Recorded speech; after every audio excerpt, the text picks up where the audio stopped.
Party లేకుండా elected representative దగ్గర చేస్తున్నాం మనం అంతా ఒకటి స్టార్ట్ చేద్దాం. ఓకేనా? అందరికీ నమస్కారం.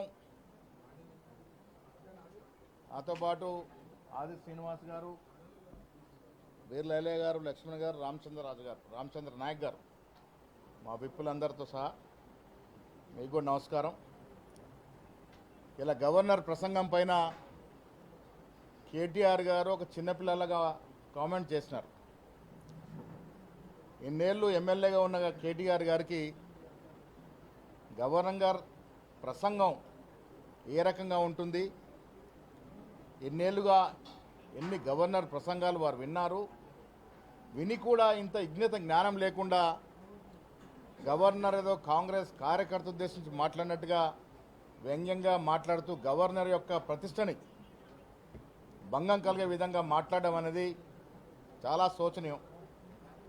బీఆర్ఎస్ నాయకులకి అలవాటుగా మారిపోయింది గవర్నర్ వ్యవస్థని కించపరిచే విధంగా మాట్లాడడం. గతంలో ఒక మహిళని చూడకుండా తమిళసై గవర్నర్ గారిని ఏ విధంగా వ్యంగ్యంగా అవమానపరిచినారో మనం మర్చిపోలేదు. కేటీఆర్ గారు ఒకరు తెలుసుకోవాల్సింది, ఇవాళ రాష్ట్రంలో కాంగ్రెస్ ప్రభుత్వం ఉంది. కాంగ్రెస్ ఎన్నికలకు ముందు మేనిఫెస్టోలో పెట్టినటువంటి అంశాలని మీ తండ్రి కొడుకులు ఈ రాష్ట్రాన్ని దివాలా తీసి 7.5 లక్షల కోట్ల అప్పులో కూర్చోబెట్టి పోయినా కూడా ఒక్కటొక్కటి గాడిలో పెడుతూ ఎన్నికలకు ముందు మేము వరంగల్ డిక్లరేషన్ కానీ కామారెడ్డి డిక్లరేషన్ కానీ ఇచ్చిన అంశాలని ఒక్కటొకటిగా పూర్తిస్తూ ముందుకు పోతున్నటువంటి సందర్భాన్నే ఇవాళ గవర్నర్ గారు ప్రసంగంలో మాట్లాడడం జరిగింది. మీకు తెలియదా? గవర్నర్ ప్రసంగం క్యాబినెట్ ఆమోదం పొందిన తర్వాత వారు మాట్లాడతారనే మాట తెలియకుండా మీరు అవివేకంగా మాట్లాడుతూ ఉన్నారా? గవర్నర్ మాట్లాడిన అంశాలన్నీ కూడా ఇవాళ ఈ రాష్ట్రంలో ఉన్నట్టు కాంగ్రెస్ పార్టీ, కాంగ్రెస్ ముఖ్యమంత్రి, కాంగ్రెస్ మంత్రివర్గం చేస్తున్నటువంటి పలు ప్రజా సంక్షేమ అభివృద్ధి కార్యక్రమాల మీద గవర్నర్ గారు మాట్లాడడం జరిగింది. మీరు 10 ఏళ్ళు ఏమి చేయలేకపోయినారు, సంవత్సర కాలంలో చేస్తూ ఉంటే ఓర్చుకోలేనటువంటి పరిస్థితి మీది. ఇలా ఉద్యోగాలు మీరు 10 ఏళ్లలో 50,000 ఉద్యోగాలు ఇవ్వలేకపోయినారు. మేము 9 మాసాల్లో 56,000 ఉద్యోగాలు ఇచ్చిన మాట ఇలా గవర్నర్ గారు ప్రసంగంలో చెప్పడం జరిగింది. మీరు 10 ఏళ్లలో రుణమాఫీ 26-27 వేల కోట్లు ఇస్తే మేము 11 మాసాల్లో 22,000 కోట్ల రూపాయలు రుణమాఫీ చేయడం జరిగింది. ఆ వాస్తవాల్ని గవర్నర్ గారు చెప్పడం జరిగింది. మీరు వాస్తవాలు మీకు పట్టవు. గవర్నర్ మాట్లాడేటప్పుడు ఏ రకంగా ఒక క్రమశిక్షణ ఉండాలో మీకు పట్టవు. వెనుక ఉన్న మీ పోకిరి ఎమ్మెల్యేలని ఎగేస్తూ ఉంటారు, పోగేస్తూ ఉంటారు, గవర్నర్ని డిస్టర్బ్ చేస్తూ ఉంటారు. అసలు ఒక అసెంబ్లీ నడుస్తూ ఉంది, అసెంబ్లీ సమావేశాలు ఇవి. అసెంబ్లీ సమావేశాల్లో శాసనసభ్యులు గవర్నర్ మాట్లాడేటప్పుడు ఏ రకంగా ఉండాలో కూడా తెలియక విచ్చలవిడిగా అల్లరి చేయడం, గవర్నర్ యొక్క వ్యవస్థని అవమానపరచడం అనేది బీఆర్ఎస్ నాయకులకు అలవాటుగా మారింది. ఇలా కేసీఆర్ గారు ఫామ్ హౌస్కి పరిమితమైనారు, మీరు హైదరాబాద్లో పరిమితమైనారు. కేటీఆర్ గారు మీరు రాష్ట్రంలో తిరిగి కింది స్థాయిలో పర్యటిస్తే కాంగ్రెస్ అభివృద్ధి కానీ సంక్షేమం కానీ మీకు తెలుస్తుంది.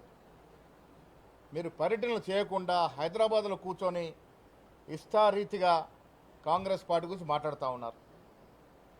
ఈ రాష్ట్రంలో జరుగుతున్న అభివృద్ధి, ఈ రాష్ట్రంలో కాంగ్రెస్ పార్టీ ఇస్తున్న సంక్షేమం, రైతులకు ఇస్తున్న సంక్షేమం, విద్యా వైద్యం పట్ల మేము అనుసరిస్తున్న వ్యూహం, ఎడ్యుకేషన్ పరంగా ఇంటిగ్రేటెడ్ స్కూల్ తీసుకొచ్చినటువంటి వైనం, స్కిల్ యూనివర్సిటీ పెట్టినటువంటి వైనం, స్పోర్ట్స్ యూనివర్సిటీ తీసుకొచ్చినటువంటి చరిత్ర ఈ దేశంలో ఎక్కడా లేని విధంగా ఈ రాష్ట్రంలో రకరకాలుగా అభివృద్ధి జరుగుతూ ఉంటే ఓర్చుకెళ్ళని మీరు, ఆనాడు చేయలేని మీరు ఇవాళ గవర్నర్ ప్రసంగంపై వ్యంగ్యంగా మాట్లాడడం అనేది మీ రాజకీయ దిగజారుతనానికి నిదర్శనంగా చెప్పక తప్పదు.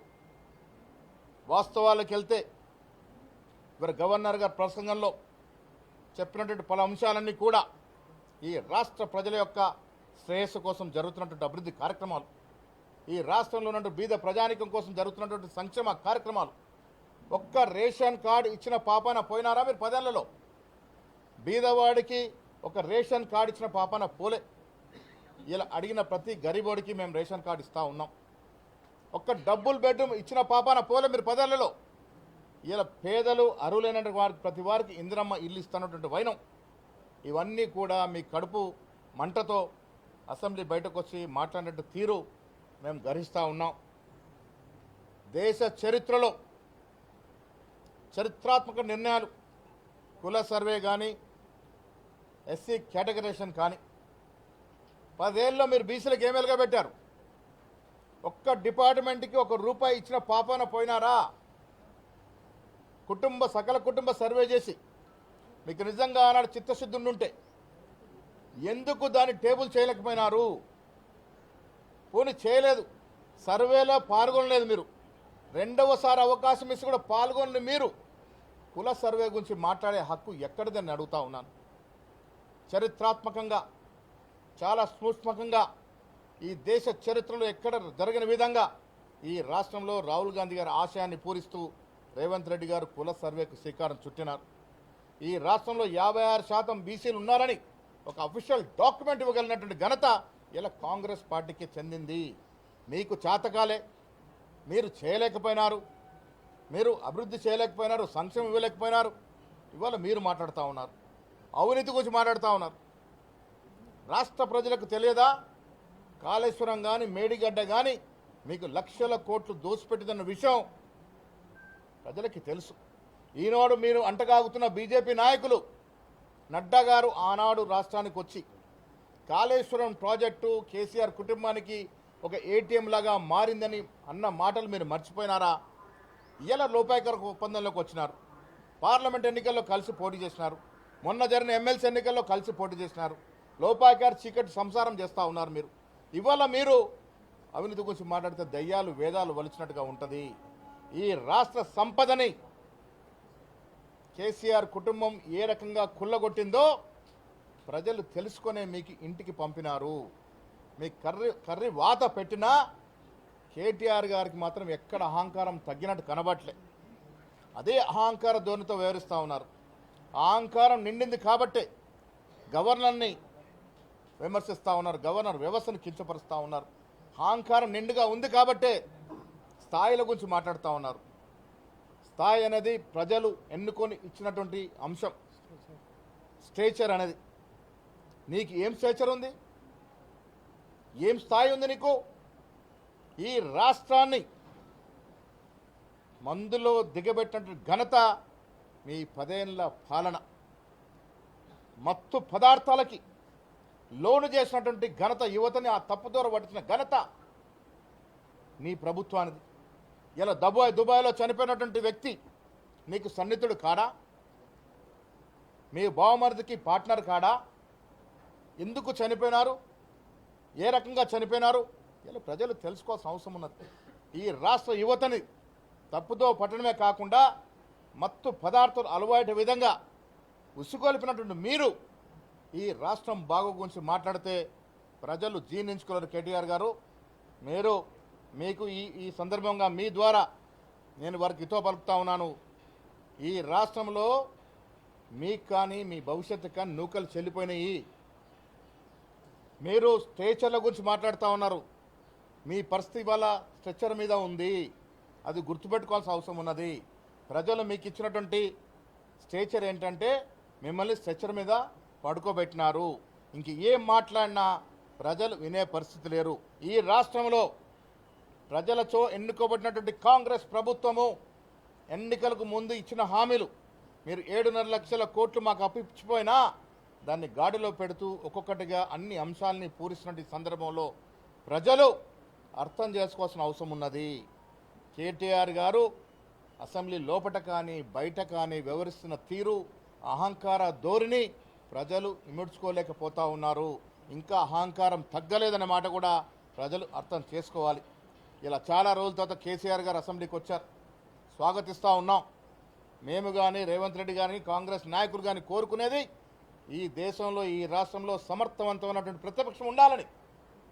ప్రతిపక్షం ఉండాలి ప్రజాస్వామ్యంలో అని కోరుకున్న వ్యక్తులం మేము.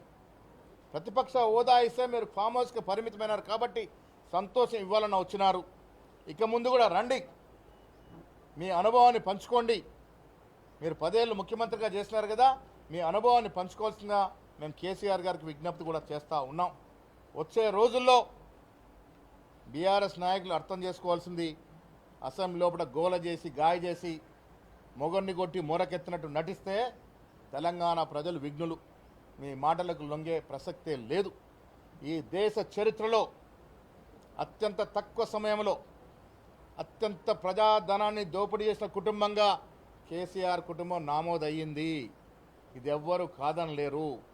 దేశ చరిత్రలో అత్యంత హీనంగా ప్రభుత్వ సొమ్మును కొల్లగొట్టిన మీ కుటుంబం ఇంకా రాజకీయంగా ఈ తెలంగాణ ప్రజలు ఆదరిస్తారనుకుంటే అది అవివేకం తప్ప భవిష్యత్తు లేదన్న మాట కూడా ఈ సందర్భంగా మనం చేస్తా ఉన్నాం. నేను కేటీఆర్కి సవాల్ విసురుతున్న, తెలంగాణ తల్లి కానీ రాజీవ్ గాంధీ విగ్రహం కానీ ముట్టుకొని చూడు, కాంగ్రెస్ కార్యకర్తలు బట్టలు ఊడదీసి కొడతారు. రాజీవ్ గాంధీ దేశం కోసం ప్రాణాలు అర్పించిన త్యాగమూర్తి, భారత రత్న. మీ కుటుంబం ఈ దేశం కోసం ఏం చేసిందయ్యా? కేసీఆర్ చరిత్ర తెలియదా మాకు? కేసీఆర్ గత చరిత్ర తెలియదా? నీ ప్రస్తుత చరిత్ర తెలియదా? తెలంగాణ తల్లి, తెలంగాణ ప్రజలు ఆరాధించుకున్న తల్లిగా దైవం.